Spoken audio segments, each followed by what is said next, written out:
देखो जो है वास्तविक सभी देवताओं का, सभी का परमात्मा कौन है? जो जैसे कहते हैं सबका मालिक एक है, तो वो मालिक कौन है? उसे कैसे पहचाना चाहिए? तो विचार करने की बात है। महात्मा बुद्ध ने भी बहुत समय तपस्या करने के बाद उसी शिव ज्योति का ध्यान किया था, जिसके ध्यान के द्वारा उन्होंने बौद्ध धर्म की स्थापना की हुई है। विचार करें, जो भी धर्म पिता इस संसार पे आए उन्होंने बड़ी बड़ी तपस्या की, और तपस्या करने के बाद ही उन्होंने इसका परिवर्तन किया। तो वास्तविक जो है, तुम्हें भी अपने जीवन में तपस्या करके अपना परिवर्तन करना चाहिए, जिससे तुम्हारे जीवन का भी उद्धार हो। तो इस प्रकार से जो है महात्मा बुद्ध ने तपस्या करके बदलाव किया। इसके बाद गुरु नानक ने ओमकार कहा। ओम शब्द में ब्रह्मा विष्णु शंकर बिंदु को संकेत करते परमात्मा शिव का सूचित करना है। उन्होंने भी जो है उसी निराकार ज्योति को, शिव को ही याद किया। इसी प्रकार से मोहम्मद साहब ने भी जो शिव हमारे मुसलमान भाइयों के यहाँ मजार बनी होती, जो उसमें जो प्रतिमा जो बनी होती है, उसको जब तक चूमते नहीं तब तक हज पूरी नहीं होती है। तो उन्होंने भी निराकार को माना। साकार विभाजन अलग अलग रहे, लेकिन मोहम्मद साहब ने बहुत समय तपस्या करने के बाद ही इस्लाम धर्म की स्थापना की। तो विचार करो, सभी ने उसी को तो माना है और उसी के द्वारा सभी का निर्माण हुआ। बल्कि अंतर यह है कि अलग अलग धर्म पिता है तो अपने अपने विचार, अपने अपने भावनाएं सबकी अलग अलग होती हैं, सबके भाव अलग होते हैं, सबके विचार अलग होते हैं, सबके चलन व्यवहार में भी फर्क होता है। इसी प्रकार से धर्म में भी फर्क पड़ता है। ईसा मसीह ने कहा परमात्मा गौर दिला प्रकाशवान,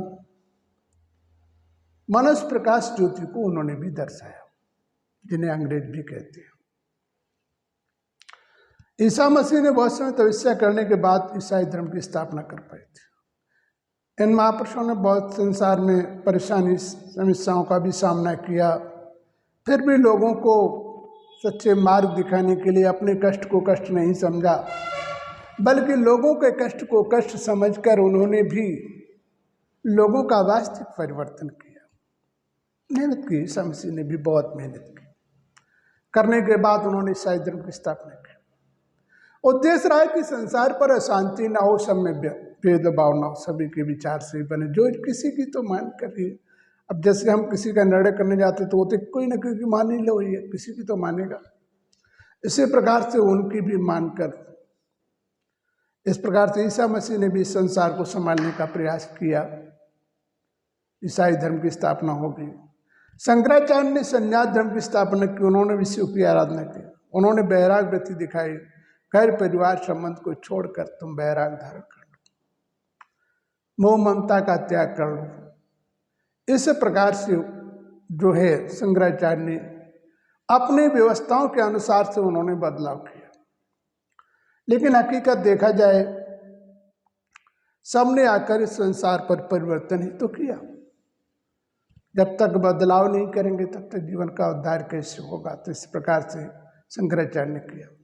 राम ने रामेश्वर में परमात्मा शिव की स्थापना की। उन्होंने भी जो है समस्त समाज को दिखाया कि शिव द्रोही मम दास कहाया, वो नर सपने नहीं भाया। जो ऐसा होता वो नर सपने में भी हमारा नहीं हो सकता, मैं उसे नहीं अपना सकता हूँ। शिव का द्रोह करने वाला कभी हमारा भक्त नहीं हो सकता है। तो उन्होंने भी अपने शब्दों के द्वारा, अपनी व्यवस्थाओं के द्वारा उन्होंने भी दर्शाया। लेकिन विचार करिए, जब तक हम अपने जीवन में इस व्यवस्थाओं का सही तरीके से परिवर्तन नहीं करेंगे तब तक जीवन का उद्धार नहीं हो सकता, और तब तक भगवान भी हमारा साथ नहीं दे सकता है। तो हमें वास्तविक इस बात का ध्यान देना चाहिए। और ये जितने भी महापुरुष आए ये सुबह शाम भगवान की साधना करते थे। आज हमारे भाई बहन ये पूरा नहीं करते हैं और कह देते मैं फलाने मजहब का हूँ, कोई कहता हम फलाने मजहब के हैं। लेकिन वास्तविक जो हमारे महापुरुषों ने किया है और करके लोगों को कराया है, उन आचरणों पर ध्यान नहीं देते। वो आचरण यदि बने रहते तो जीवन का अधिक उद्धार होता। इसलिए इन आचरणों पर आना, इन आचरणों को मानना जीवन का सर्वोच्च स्थान है, इसे पूरा करना चाहिए। इसी प्रकार से श्री कृष्ण ने भी गोपेश्वर प्रातस्यु की स्थापना की। तो जितने भी धर्म पिता आए उन्होंने संसार में उसी परमात्मा की याद करके संसार का एक नया निर्माण किया। भेद होना, बिखराव होना, टकराव होने का कारण क्या है? हम सभी में एक वैमनस्यता लाने का कारण क्या है? कारण ये है कि धर्म पिताओं अलग अलग आए तो हमें अलग अलग रास्ते बताए, अलग अलग मार्ग लोगों ने अपनाए अपने अपने तौर से, जिसका जैसा विचार हुआ। यही हमारे जीवन में भेद को पैदा करने वाला हुआ, यही हमारे जीवन में विघटन लाने वाला हुआ। हम वास्तव के इनको गौर से समझें, अपने शास्त्रों वेदों को यदि कायदे से गौर से हर मजहब वाली समझे तो भेद समाप्त हो जाता है। लेकिन उसे समझना नहीं चाहते, सिर्फ ऊपर ऊपर से हम लोग योग्यता देते हैं। हमारे कथावाचक होते हैं, जो हमारे पुजारी होते हैं, सब अपने अपने पुजारी होते हैं। वो जो है जो महात्मा लोग होते हैं वो अपने उसी अनुसार से लोगों को बता देते हैं, उसी को लोग मान लेते हैं, लेकिन गौर से उस पर ध्यान नहीं देते। ये स्वार्थ व्यवस्थाओं को थोड़ा छोड़ो और अंदर से मानना प्रारंभ करो। अंदर से हकीकत क्या है विचार करो।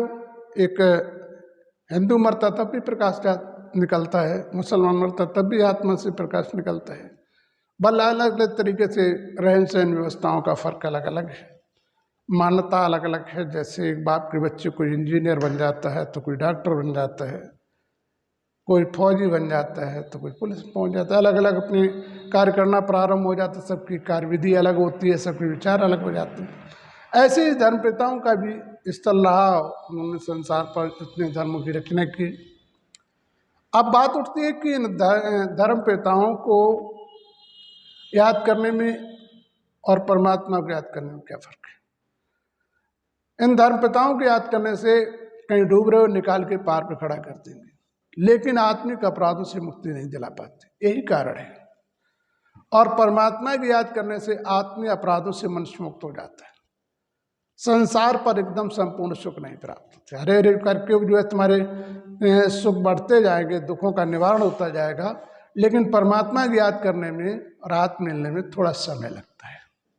लेकिन जैसा समय मिल लगता है कि वो दोबारा फिर तुम्हें दुखों का आने का सामना नहीं होता है। यदि तुम कायदे से चलते रहे तो जीवन में दुख नहीं आएगा, भेदभाव नहीं आएगा, सच्चाई तुम्हें मालूम हो जाएगी। इस प्रकार से सच्चे मन से जो तुम याद करोगे तो सब कुछ प्राप्त होगा। तो हमें इन चीजों पर ध्यान देना चाहिए। परमात्मा ज्योति निराकार भी कहता, कोई निराकार कहता है, कोई अखंड ज्योति कहता है, कोई प्रकाशवान कहता है, कोई ओमकार कहता है। माना भक्तों ने अपनी अपनी भावनाओं से सभी मजहब इत्यादि ने नाम अलग अलग धर दिए, लेकिन भगवान को किसी ने नहीं बदल पाया। एक बात और समझने की बात, सृष्टि रचना से पहले सनातन धर्म, माना सनातन धर्म क्योंकि जिसमें सत्य का आचरण हो, सत्य का आचरण है तो सनातन है, और सत्य का आचरण नहीं तो सनातन नहीं। सनातन धर्म आदि और प्रारंभ दोनों समय बना रहता है, और सनातन धर्म का कोई धर्म पिता नहीं है। क्यों?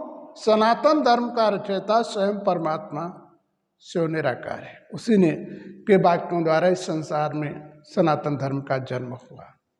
इसीलिए सनातन धर्म का कोई पिता धर्म पिता नहीं है। उपदेशक तो हैं लेकिन धर्म अनुरागी नहीं है।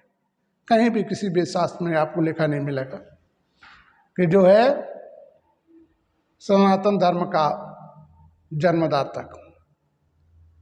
अब तो हिंदू धर्म कहने लगे। हिंदू धर्म हिंद महासागर के नज़दीक होने की वजह से, पहले हिंद महासागर के लोग कहते थे, अब अरे हिंदुस्तान, हिंदुस्तान के बाद हिंदू कहना प्रारंभ कर दिया है।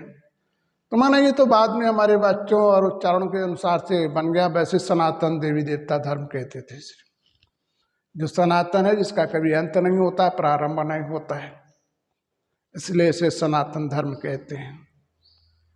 इसे देवी देवता धर्म भी कहा जाता है, लेकिन मूल शुद्ध शब्दों में से सनातन ही कहा जाता है।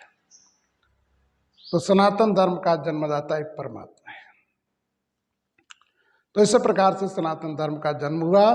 परमात्मा शिव की याद करके तुम अपने जीवन के समस्त पाप कर्मों को दूर कर लोगे। तो इस प्रकार से करके अपने जीवन का उद्धार कर। अब इससे आगे की जानकारी आपको अगले वीडियो में दी जाए। शिव और शंकर में क्या अंतर है, ये आपको अगले वीडियो में हमारे परमात्मा की दृष्टि में दर्शाया जाएगा। आप लोगों ने रुचि से देखा और रुचि से अध्ययन यदि किया तो परम सत्य है कि तुम उस परमानंद के करीब पहुंच जाओगे, और जब परमानंद के करीब पहुंच जाओगे तो जीवन के सभी दुखों को दूर कर लोगे। अच्छा, जय श्री परमात्मा हमारे सभी भाई बहनों को।